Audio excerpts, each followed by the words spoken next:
Hi everyone! Today we'll be talking about relative clauses. So what are relative clauses?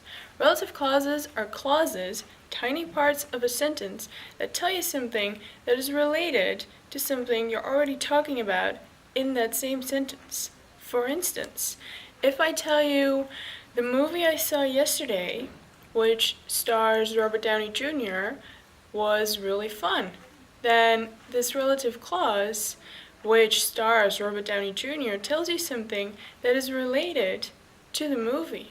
So in this sentence, the relative clause, which stars Robert Downey Jr., tells me something about the movie.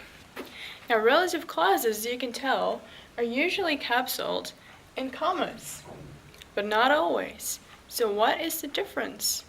When I'm talking about a movie, and I want to add additional information, such as that it stars Robert Downey Jr., I can give it to you within commas.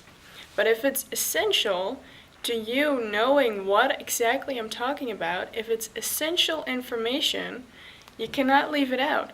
And usually information that is encapsulated between commas can be left out. So if I'm talking to you about one movie I saw, the movie that I saw yesterday, which happened to star Robert Downey Jr., then I can put it like this.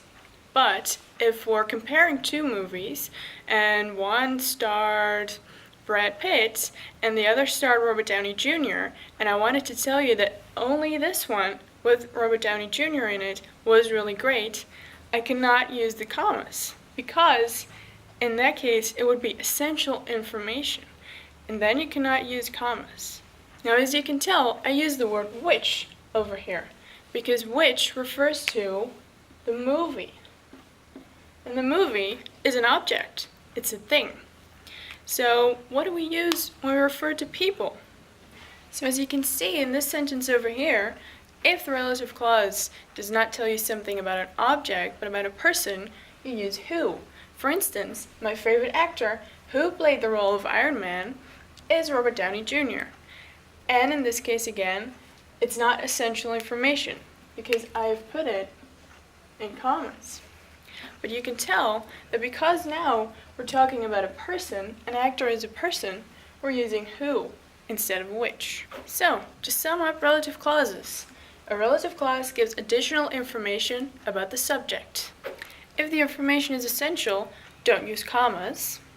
And use which for objects and who for people. So now that you know all about relative clauses, give me one in the comments below.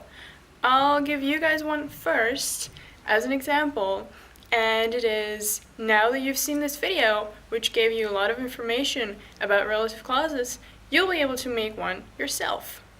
Thanks for watching. I'll see you next time. Bye!